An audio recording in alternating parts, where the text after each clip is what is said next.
ouvi aqui várias colocações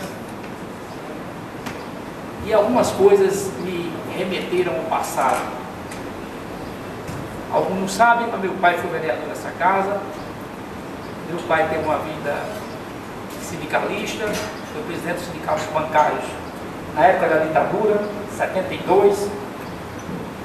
Então eleito presidente dos sindicatos bancários. Isso. Como criança acompanhei aquela luta e muito sofri. Tive muitos traumas. Como criança me recordo que meu pai saiu de casa para uma manifestação dos trabalhadores aqui na Praça da Bandeira. Somos 6 filhos em casa, são 6 irmãos. Eu me lembro muito que minha mãe chorava muito. Eu não entendia porque ela estava chorando. Meu pai era para uma reunião só. E eu não entendia aquilo. A informação é que todos, mas eu não tenho que ir, eu represento uma categoria, eu tenho que ir. E aquilo me marcou muito. Era a famosa ditadura militar.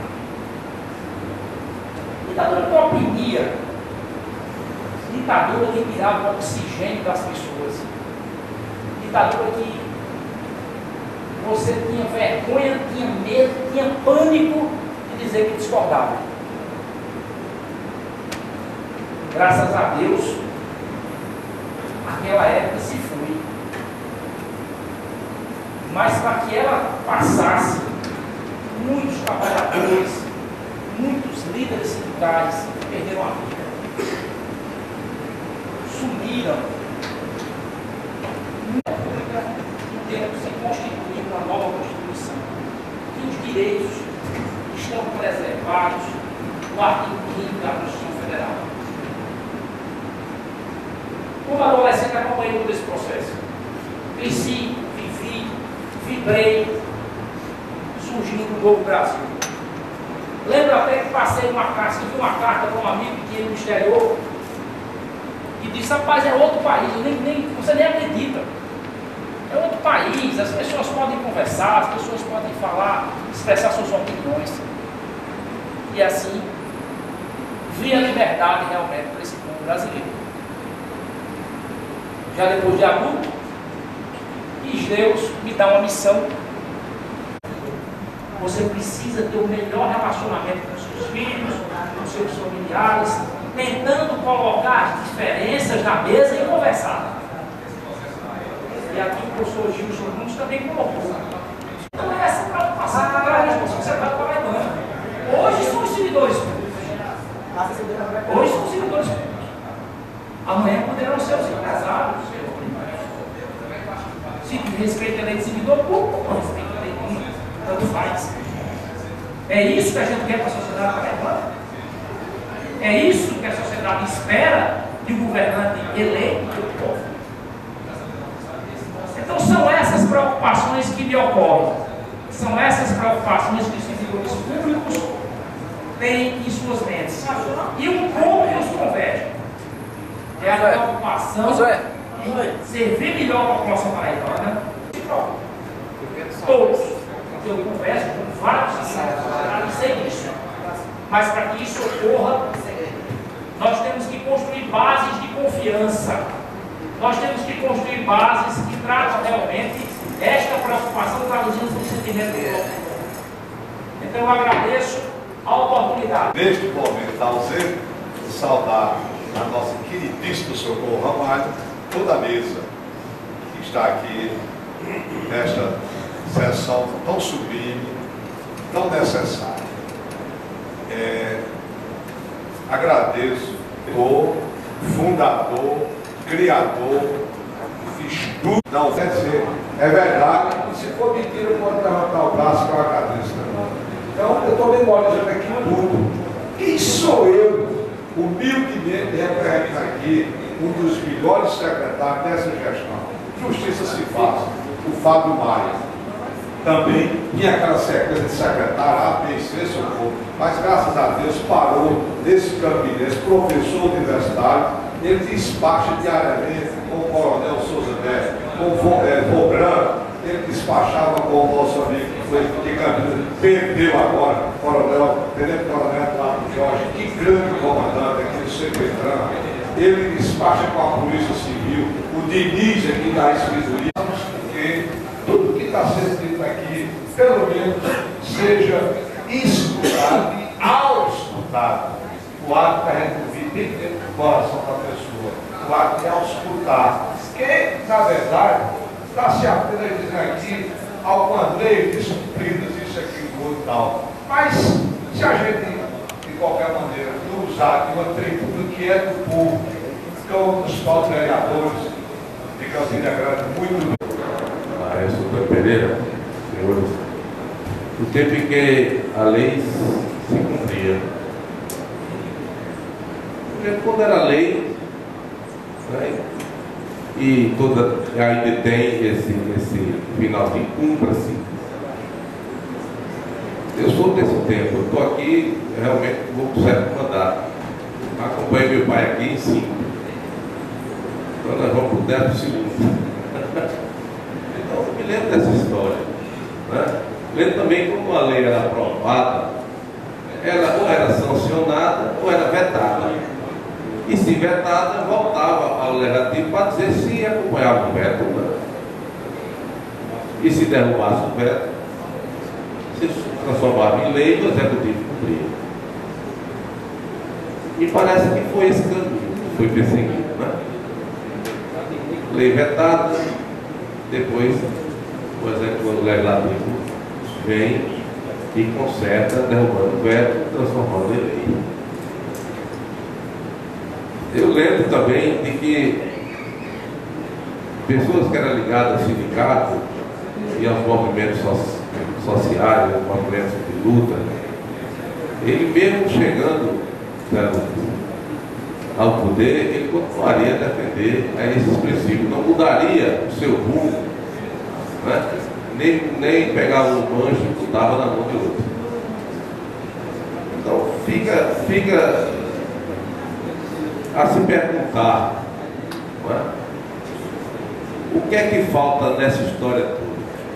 É vontade política? Recurso para pagar? Ou apenas para dizer, sou eu quem dita não? Eu acho que precisa ser perguntado isso, né? Bem claramente, para se tomar o rumo necessário para resolver esse problema. É não entender o porquê dessa solução não acontece. Uma coisa continua-se sem saber e do novo movimento dessa lei que maltrata tanto a possível. Eu acho que essa casa deve, além dessa sessão em que a Lucas deve historiar também de história. Mas eu acho que essa sessão tem que sair um documento, né, de decisão do governo do Estado. Mas deve sair daqui para não ficar apenas, não é, aqui nessa sessão e depois ir nos arquivos do Poder Legislativo. A sessão é um documento, né, bem bastante serenado, que vai ser requerido. Eu acho que essa novela já está em tempo dela se acabar e ter um final feliz, que é atender a lei que está em vigor e que o governo quer. Só isso, agradecer. Obrigado. Estávamos à frente lá do palácio e as portas foram fechadas. Então ele já disse tudo, ele não está aberto às festas. Ele não vê, ele não quer.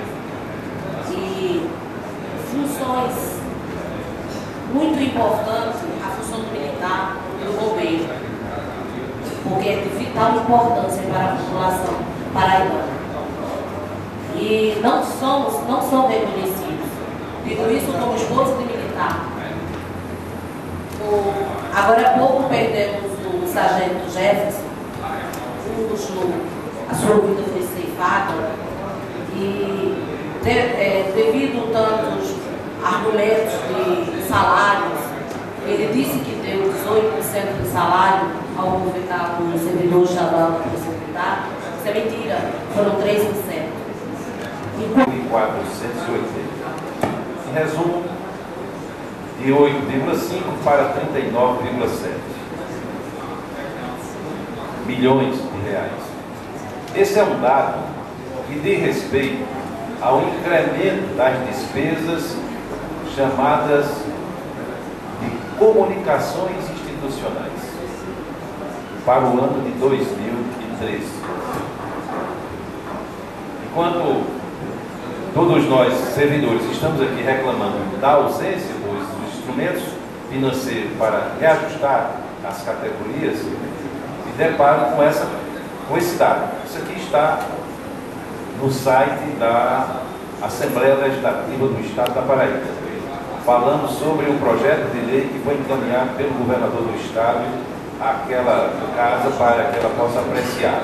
Então, pula de 8 para 39, ou seja, é um aumento de 371% nas despesas de comunicação oficial para o exercício de 2013.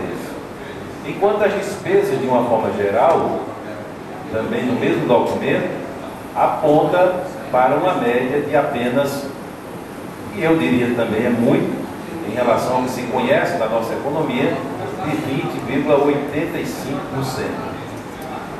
Então, esse setor especificamente é que tem esse crescimento vertiginoso, mas com relação às demais despesas, muitas delas têm, por exemplo, um decréscimo. A reserva de contingência diminuiu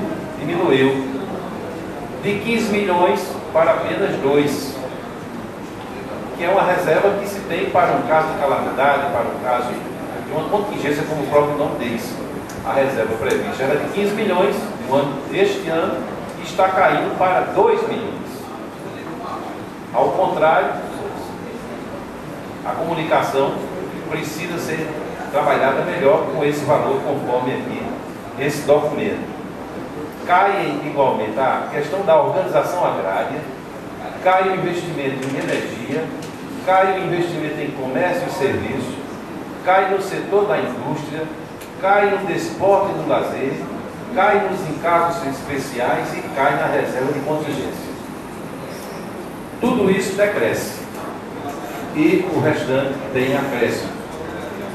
Eu coloco aqui na média, para a administração significa dizer 13,75% de uma forma geral. Para a educação vai para 16,03%. E por aí vai, se alguém quiser depois pode ou aqui ou acessar na internet através da Assembleia Legislativa. Parabenizar pela sessão de hoje. E queria, Pereira, nem está representando nosso sindicato, nossa associação. Hoje eu me encontro presidente da AFEP, que é a Associação dos Auditores Fiscais de Mercadoria e Trânsito, uma pequena associação dentro do fisco. E queria fazer aqui rapidamente uma breve retrospectiva, lembrando de início dos anos 80, o colega, antigo colega Ricardo Coutinho, panfleteando na praia, a sua candidatura a vereador naquela cidade, quando nós lutávamos por uma perspectiva de um vereador socialista, lutando pelos interesses das categorias do cidadão pessoense. O vereador que passou 6 anos, como fez na retrospectiva do meu colega Algum, lá na Câmara de Vereadores, nós lutando pelos interesses dos cidadãos da nossa cidade, mais um tempo às demais categorias, com a falta de respeito e com o cumprimento das leis, e eu concluo para que os colegas, presidentes das associações, das representações, das categorias do Estado, para que possamos estar juntos nesse fórum que está sendo conduzido pelo Sindicato, de muita importância, porque é com essa união, é com essa coesão que podemos dar uma resposta para esse momento. Professores, sem mudar os seus níveis, Então, isso daí é uma turbulência desse governo que a gente já conhece, que já vem com essas práticas também, não só na nossa categoria, mas em outras categorias, fazendo isso. Aqui, eu aproveito esse espaço, até porque já fui contemplada com a fala de São Paulo Romário, mas eu aproveito aqui esse espaço, para cobrar do senhor Cássio da Cunha Lima, senador hoje do Estado da Paraíba, que foi um dos, vamos dizer, articuladores, né, e que apoiou esse governador que está aí, que, como chefe, né, ele está tratando como bicho. Em um momento, lembrando aqui, na nossa greve do ano passado, quando nós ocupamos o Palácio do Governo, ele disse que no sentido de clamar a todos da necessidade de estarmos alertas, estarmos atentos aos acontecimentos que envolvem as relações de trabalho, tanto em âmbito mundial, nacional e estadual, para que a partir de então sejamos capazes de traçarmos, de fazermos uma reflexão acerca das ações e do comportamento do governo do Estado perante os servidores públicos estaduais. E aí nós veremos de que forma temos essa política de perseguição, essa política de falta de diálogo, essa política que só afasta cada vez mais o trabalhador, o funcionalismo público, de sua real função, que é prestar um bom serviço à população paraibana. Vamos deixar aqui esse nosso alerta e que todos os trabalhadores, e aí eu vou falar um pouco em nome dos servidores. Nesse final de manhã e de tarde, eu quero saudar a todos que estão aqui, saudar a iniciativa desse fórum e na condição também de membro da Central Sindical e Popular Colutas, uma entidade que se constitui hoje nesse país como instrumento combativo e que participa de forma efetiva na construção desse fórum. Quero colocar aqui à disposição dessa entidade para todas as categorias que têm se sentido esmagada por um governo que desrespeita todos os princípios, inclusive o princípio mais nobre que é o princípio ético. Um governo que chega... Que se coaduna com a participação do Lácio Prêmio, através de Gilson, e de todas as falas, me parece, do vereador que me antecedeu aqui, o vereador Pimentel. Então, todos nós estamos aqui dentro dessa expectativa positiva de que esse debate ele possa levar até o governo o clamor da vontade da população, porque a casa de Félix Araújo não é só pelo seu plenário, não é só pela sua galeria, ele está efetivamente cheia e ela se faz porque o governo é passageiro, mas o povo é permanente. Então nós precisamos fazer isso. E eu quero fazer a sugestão, se alguém quiser usar a palavra, dos que estão na mesa e algum encaminhamento desse documento. Eu faço uma sugestão de que a Câmara de Vereadores possa elaborar esse documento enquanto Câmara, né, e as instituições também possam fazer esse documento e nós unirmos essa documentação e fazermos com que possa chegar ao governo do Estado não apenas a palavra das instituições, mas também a palavra e o encaminhamento oficial da Câmara de Vereadores, né, que devo submeter à apreciação dos demais vereadores em sessão